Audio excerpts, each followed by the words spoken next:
The message you are about to hear was written and recorded on a record in 1956 by Earl Nightingale. This message is the answer to the question that he had been searching for from the time he was about 9 years old. Earl Nightingale had been born in economically depressed times. As a child, because they were so poor, Earl desperately wanted to know why some people grew up to enjoy prosperity, while others, like his family, struggled merely to survive. Unable to find answers to his questions from grown-ups, Earl began reading everything he could, believing that someone, somewhere, had the answer. Many years passed, and when Earl was 35 years old, he wrote and recorded this message. It was to be played one Saturday morning to a small group of salesmen during his absence. When Earl returned, he learned that the message had made such a positive impact on the men, they wanted copies to share with their friends and family. Earl arranged with Columbia Records to duplicate the record to meet the many requests. Much to Earl's surprise, in very little time, without any real advertising or marketing, over 1 million copies had been sold, and he received a gold record. Earl called the message The Strangest Secret. And this single recording was the seedling from which the entire personal development industry grew. And because Earl had discovered the true meaning of the strangest secret, which determines the outcome of one's life, he went from poverty to become one of the most highly recognized voices and names throughout the United States and from the West Indies to South Africa. His daily radio program, Our Changing World, was the world's most widely sponsored radio program and was heard daily across the United States, Canada, Mexico, Australia, the Bahamas, Guam, New Zealand, Puerto Rico, the Armed Forces Radio, and 30 countries overseas. I'm Diana Nightingale, and since my husband's death in 1989, I have continually looked for new effective ways to continue to share Earl's many messages of inspiration with the world. The personal development industry is so vast today, and yet people around the world attribute the strangest secret as being the one message that has most positively affected their lives. Earl revised the strangest secret several times over the past 40 years as times changed. Because of these changes, I believe you will appreciate the historic value of this original recording. As you listen, you will notice how the statistics reflect those of the mid-1950s. You'll also hear Earl mention the other side of the record. But 40 years later, the message is as true and valuable as it was then. Now I invite you to sit back, relax, and enjoy the original, The Strangest Secret, by Earl Nightingale.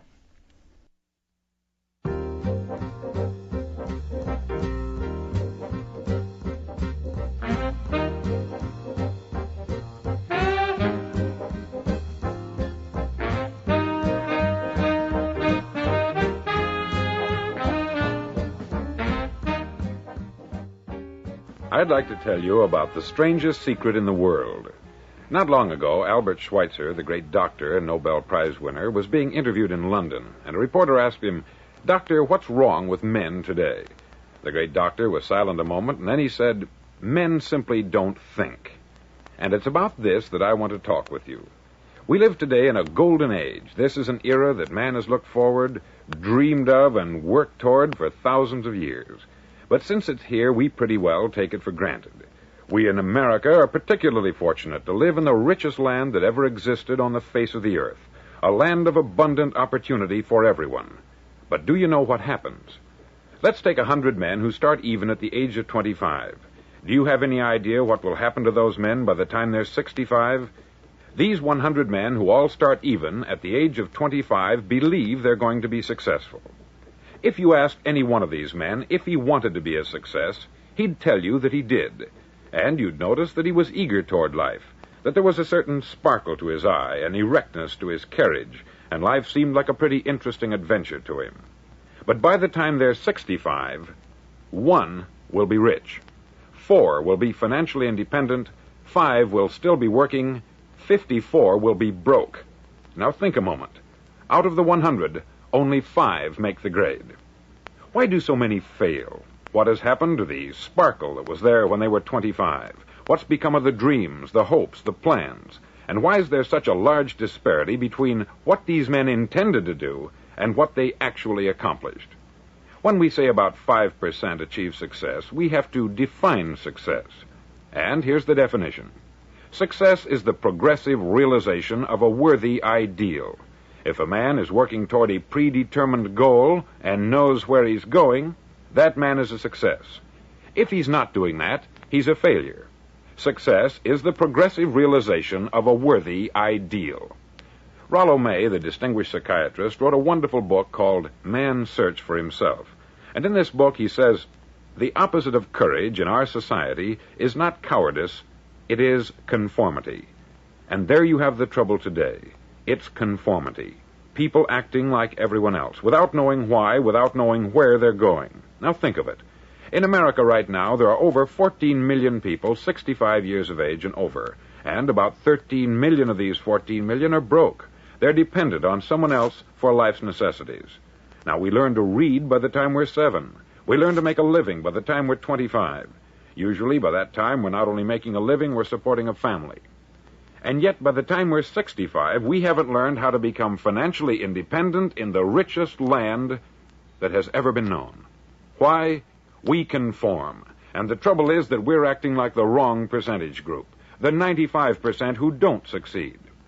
Now, why do these people conform? Well, they don't know, really. These people believe that their lives are shaped by circumstances, by things that happen to them, by exterior forces. They're outer-directed people. A survey was made one time that covered a lot of men, working men, and these men were asked this question. Why do you work? Why do you get up in the morning? 19 out of 20 had no idea. If you ask them, they'll say, everyone goes to work in the morning. And that's the reason they do it, because everyone else is doing it. Now let's get back to our definition of success. Who succeeds? The only man who succeeds is the man who is progressively realizing a worthy ideal. He's the man who says, I'm going to become this, and then begins to work toward that goal. I'll tell you who the successful people are. A success is the school teacher who's teaching school because that's what she wanted to do. The success is the woman who's a wife and mother because she wanted to become a wife and mother and is doing a good job of it. The success is the man who runs the corner gas station because that's what he wanted to do.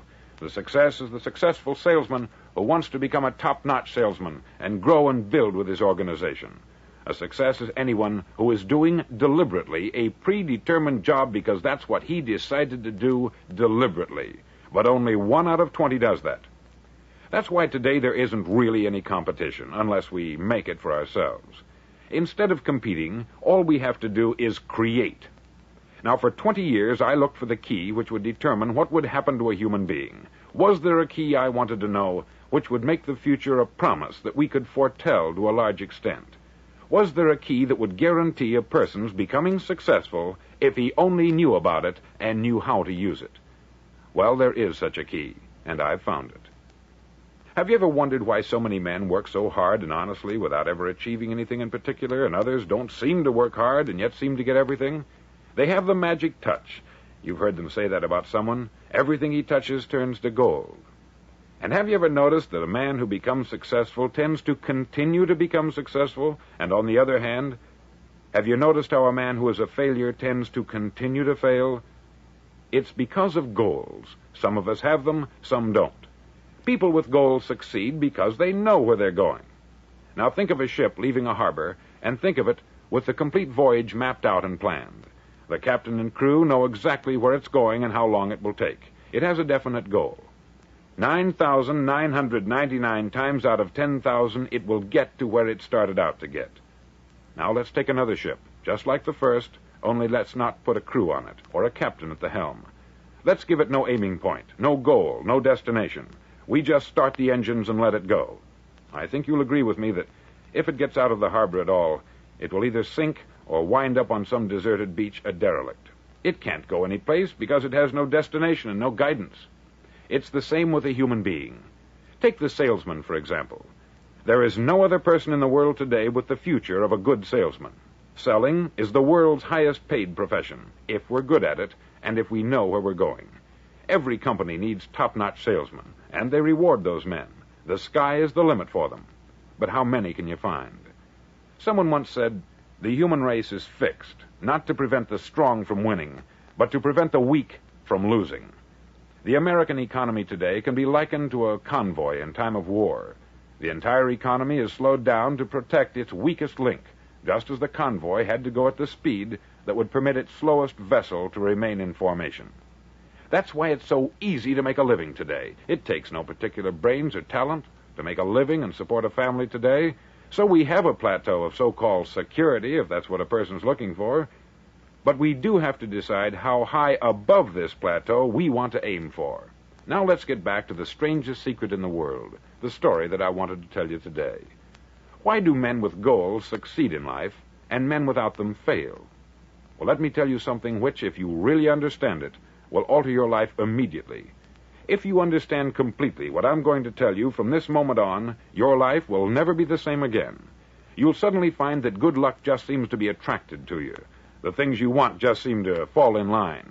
And from now on, you won't have the problems, the worries, the gnawing lump of anxiety that perhaps you've experienced before. Doubt, fear, well, they'll be things of the past. Here's the key to success, and the key to failure. We become what we think about. Now let me say that again. We become what we think about. Throughout all history, the great wise men and teachers, philosophers and prophets have disagreed with one another on many different things. It is only on this one point that they are in complete and unanimous agreement.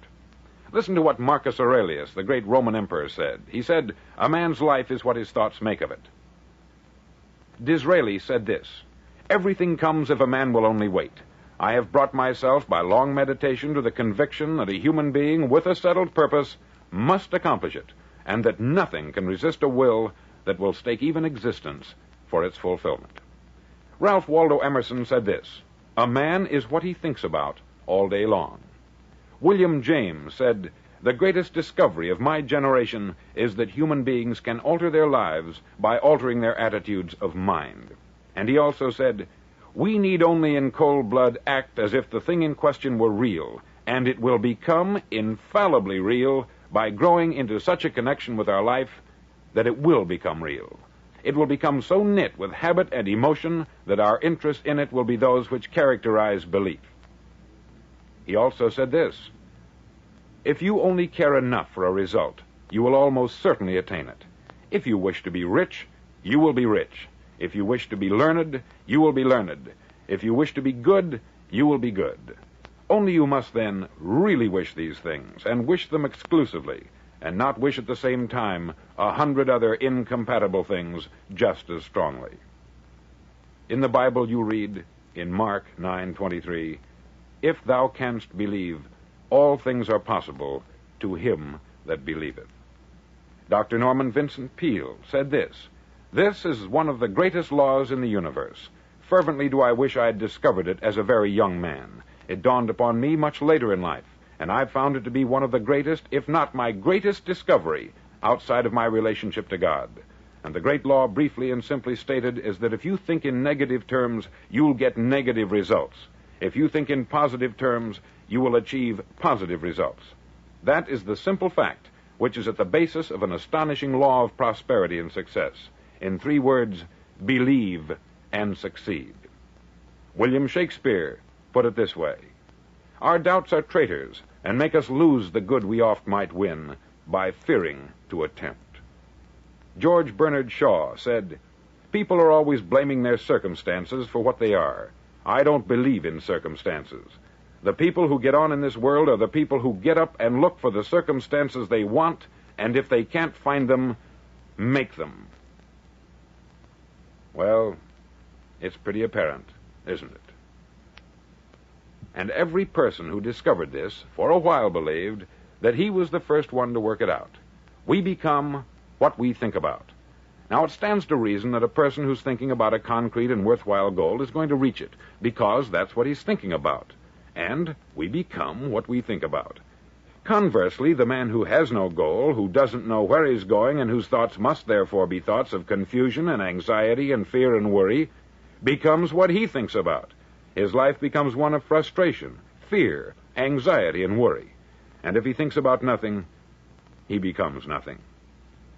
Now, how does it work? Why do we become what we think about? Well, I'll tell you how it works as far as we know. Now, to do this, I want to tell you about a situation that parallels the human mind. Suppose a farmer has some land, and it's good, fertile land. Now, the land gives the farmer a choice. He may plant in that land whatever he chooses. The land doesn't care. It's up to the farmer to make the decision. Now, remember, we're comparing the human mind with the land, because the mind, like the land, doesn't care what you plant in it. It will return what you plant, but it doesn't care what you plant. Now, let's say that the farmer has two seeds in his hand. One is a seed of corn, the other is nightshade, a deadly poison. He digs two little holes in the earth, and he plants both seeds, one corn, the other nightshade. He covers up the holes, waters, and takes care of the land, and what will happen? Invariably, the land will return what is planted. As it's written in the Bible, as ye sow, so shall ye reap. Remember, the land doesn't care. It will return poison in just as wonderful abundance as it will corn. So up come the two plants, one corn, one poison. Now, the human mind is far more fertile, far more incredible and mysterious than the land, but it works the same way. It doesn't care what we plant. Success, failure.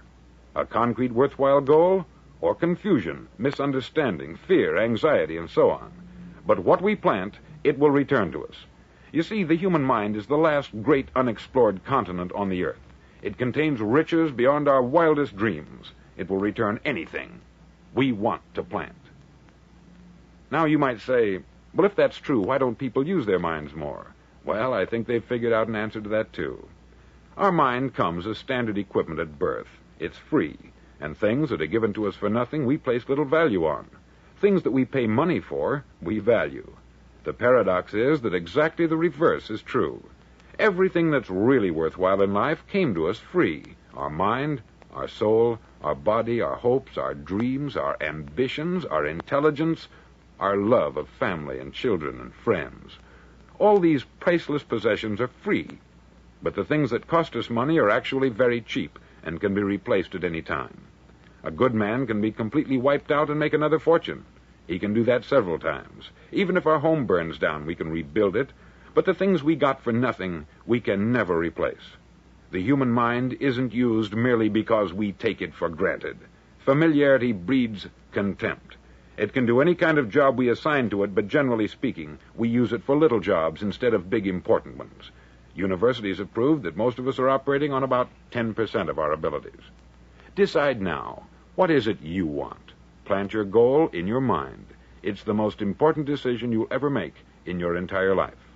Do you want to be an outstanding salesman, a better worker at your particular job? Do you want to go places in your company, in your community? All you've got to do is plant that seed in your mind. Care for it. Work steadily toward your goal, and it will become a reality. It not only will, there's no way that it cannot. You see, that is a law, like the laws of Sir Isaac Newton, the laws of gravity. If you get on top of a building and jump off, you'll always go down. You'll never go up. And it's the same with all the other laws of nature. They always work. They're inflexible. Think about your goal in a relaxed, positive way. Picture yourself in your mind's eye as having already achieved this goal. See yourself doing the things you will be doing when you've reached your goal. Ours has been called the phenobarbital age, the age of ulcers and nervous breakdowns. At a time when medical research has raised us to a new plateau of good health and longevity, far too many of us worry ourselves into an early grave trying to cope with things in our own little personal ways, without learning a few great laws that will take care of everything for us. These things we bring on ourselves through our habitual way of thinking. Every one of us is the sum total of his own thoughts. He is where he is because that is exactly where he really wants to be, whether he'll admit that or not.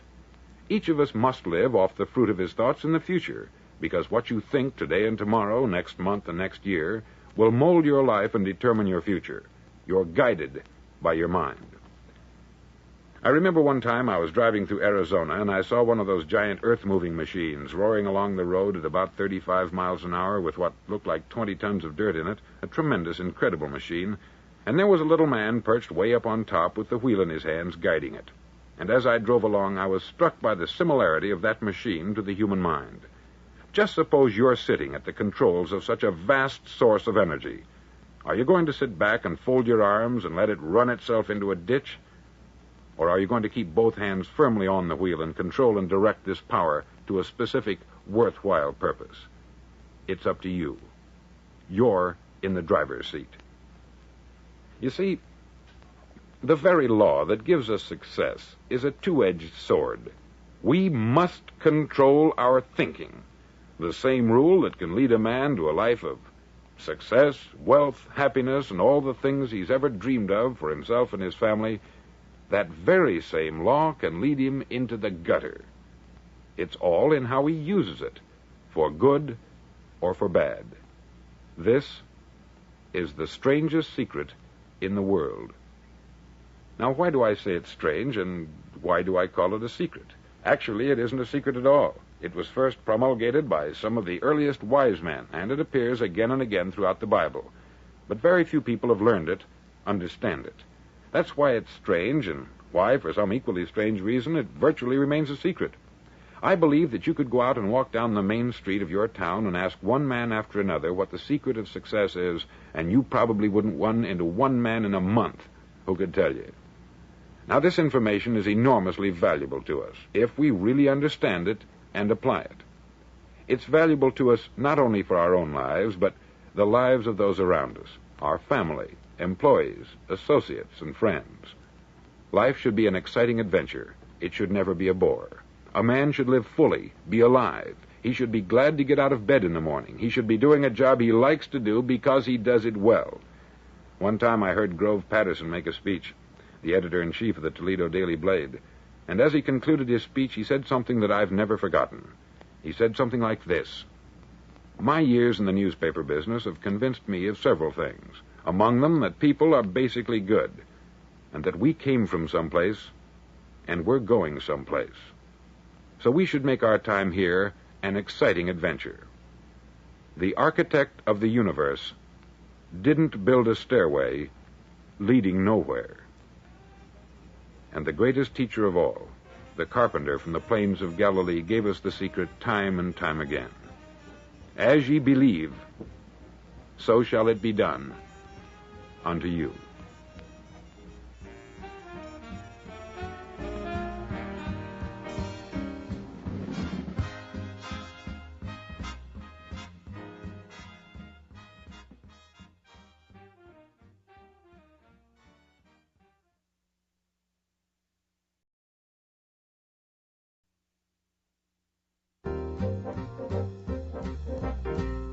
On side number 1 of this record, I've explained the strangest secret in the world and how it works. Now, on this side, I want to explain how you can prove to yourself the enormous returns possible in your own life by putting this secret to a practical test.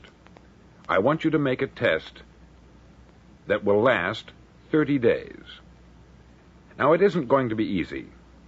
If you'll give it a good try, it will completely change your life for the better. Back in the 17th century, Sir Isaac Newton, the English mathematician and natural philosopher, gave us some natural laws of physics which apply as much to human beings as they do to the movement of bodies in the universe. Now, one of these laws is that for every action, there is an equal and opposite reaction. Simply stated, as it applies to you and me, it means we can achieve nothing without paying the price. The results of your 30-day experiment will be in direct proportion to the effort you put forth. To be a doctor, you must pay the price of long years of difficult study.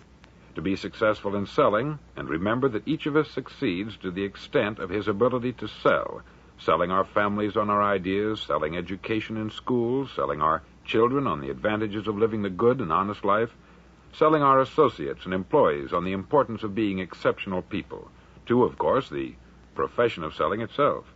But to be successful in selling our way to the good life, we must be willing to pay the price. Now, what is that price? Well, it's many things. First, it's understanding emotionally, as well as intellectually, that we literally become what we think about, that we must control our thoughts if we're to control our lives. It's understanding fully that, as ye sow, so shall ye reap. Secondly, it's cutting away all the fetters from the mind and permitting it to soar as it was divinely designed to do. It's the realization that your limitations are self-imposed and that the opportunities for you today are enormous beyond belief. It's rising above narrow-minded pettiness and prejudice. Thirdly, to use all your courage to force yourself to think positively on your own problem, to set a definite and clearly defined goal for yourself, to let your marvelous mind think about your goal from all possible angles, to let your imagination speculate freely upon many different possible solutions, to refuse to believe there are any circumstances sufficiently strong to defeat you in the accomplishment of your purpose, to act promptly and decisively when your course is clear, and to keep constantly aware of the fact that you are, at this moment, standing in the middle of your own acre of diamonds, as Russell Conwell used to point out. Fourth, save at least 10% of what you earn. It's also remembering that no matter what your present job, it has enormous possibilities if you're willing to pay the price. Now let's just go over the important points in the price each of us must pay to achieve the wonderful life that can be ours. It is, of course, worth any price. 1, you will become what you think about. 2, remember the word imagination. Let your mind soar. 3, courage. Concentrate on your goal every day. 4, save 10% of what you earn. And action. Ideas are worthless unless we act on them. Now I'll try to outline the 30-day test I want you to make. Now keep in mind that you have nothing to lose by making this test, and everything you could possibly want to gain. There are 2 things that may be said of everyone. Each of us wants something, and each of us is afraid of something. I want you to write on a card what it is you want more than anything else. It may be more money. Perhaps you'd like to double your income or make a specific amount of money. It may be a beautiful home. It may be success at your job. It may be a particular position in life. It could be a more harmonious family. Each of us wants something. Write down on your card specifically what it is that you want. Make sure it's a single goal and clearly defined. You needn't show it to anyone, but carry it with you so that you can look at it several times a day. Think about it in a cheerful, relaxed, positive way each morning when you get up, and immediately you have something to work for, something to get out of bed for, something to live for. Look at it every chance you get during the day and just before going to bed at night. As you look at it, remember that you must become what you think about, and since you're thinking about your goal, you realize that soon it will be yours. In fact, it's yours really the moment you write it down and begin to think about it. Look at the abundance all around you as you go about your daily business. You have as much right to this abundance as any other living creature. It's yours for the asking. Now we come to the difficult part. Difficult because it means the formation of what is probably a brand new habit, and new habits are not easily formed. Once formed, however, it'll follow you for the rest of your life. Stop thinking about what it is you fear. Each time a fearful or negative thought comes into your consciousness, replace it with a mental picture of your positive and worthwhile goal. There will come times when you will feel like giving up. It's easier for a human being to think negatively than positively. That's why only 5% is successful. You must begin now to place yourself in that group. For 30 days, you must take control of your mind. It will think only about what you permit it to think. Each day for this 30-day test, do more than you have to do. In addition to maintaining a cheerful, positive outlook, give of yourself more than you've ever done before. Do this knowing that your returns in life must be in direct proportion to what you give. The moment you decide on a goal to work toward, you're immediately a successful person. You're then in that rare and successful category of people who know where they're going.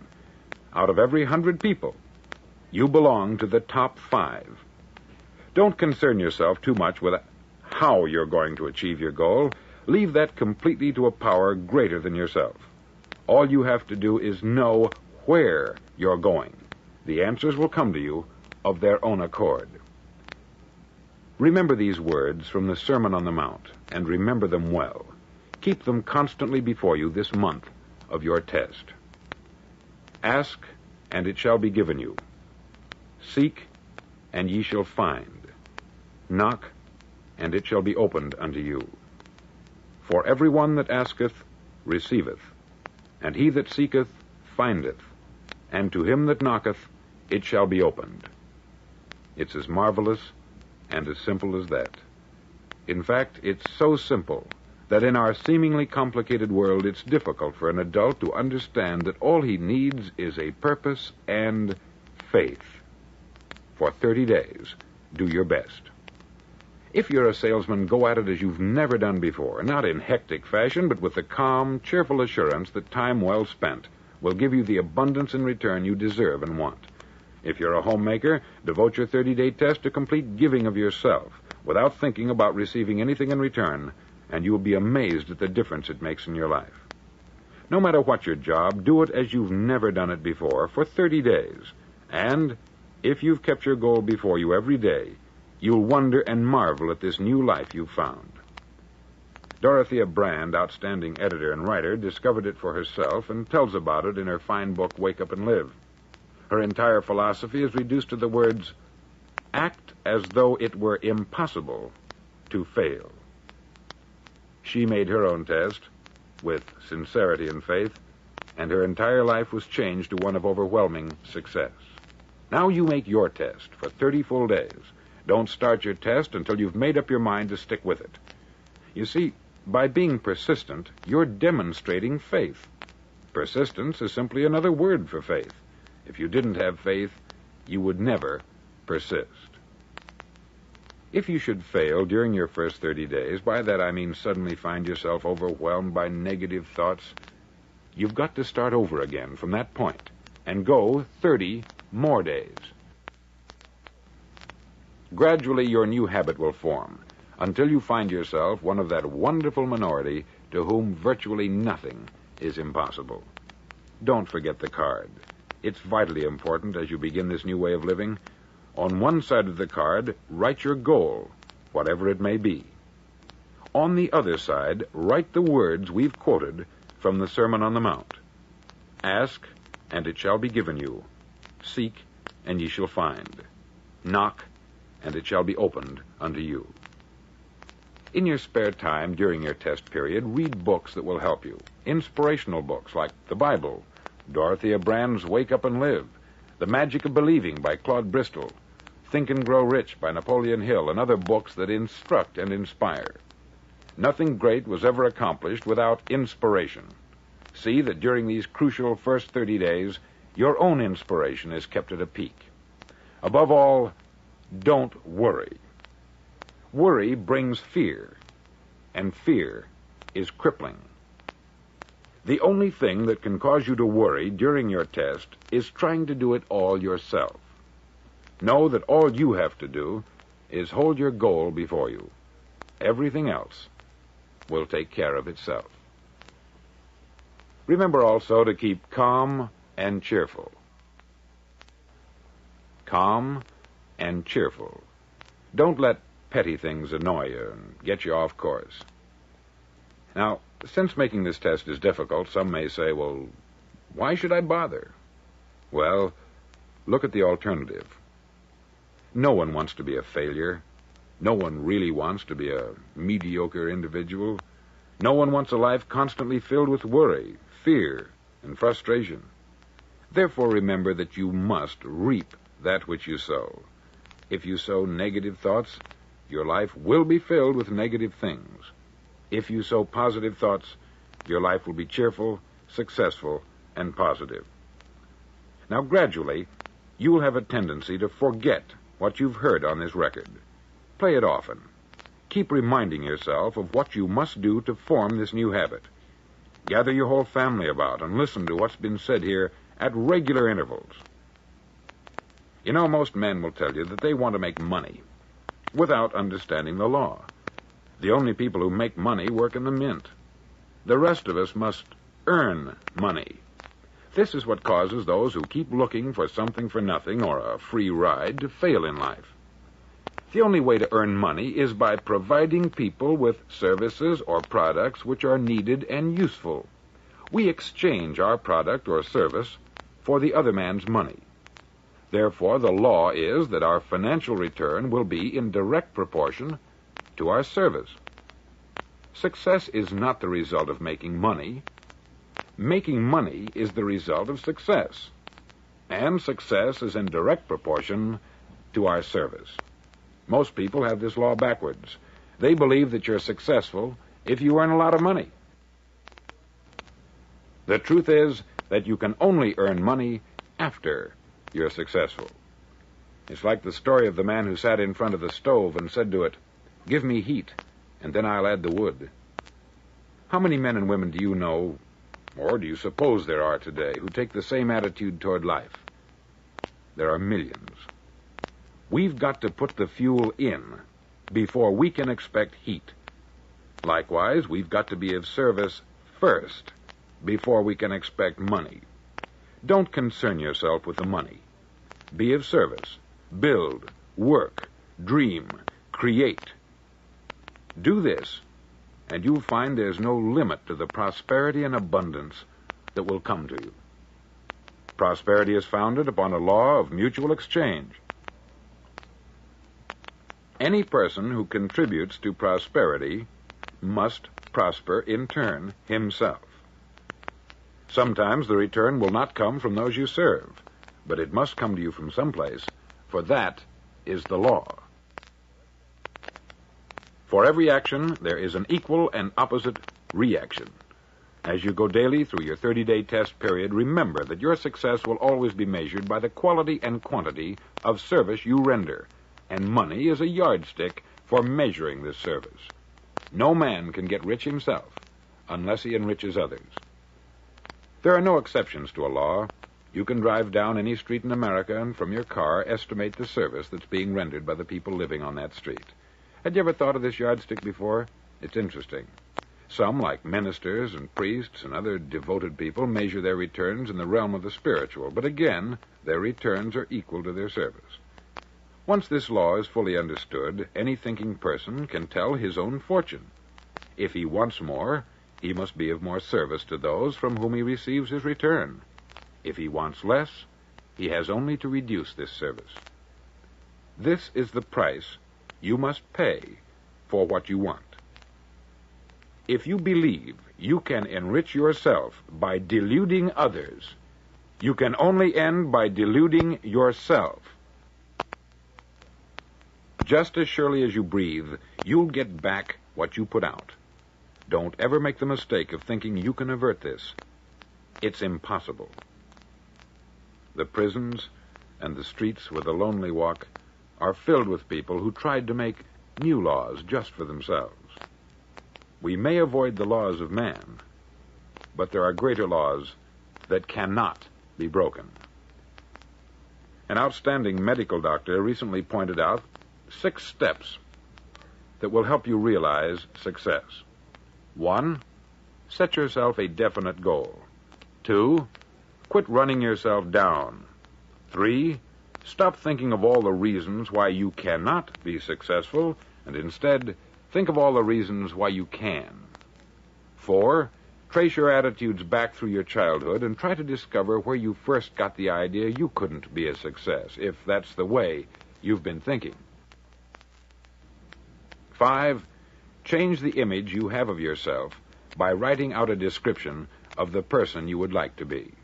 And 6, act the part of the successful person you have decided to become.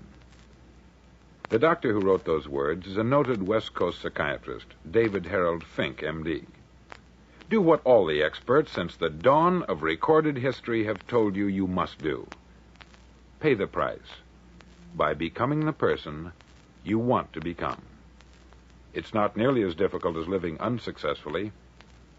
Make your 30-day test. Then repeat it. Then repeat it again.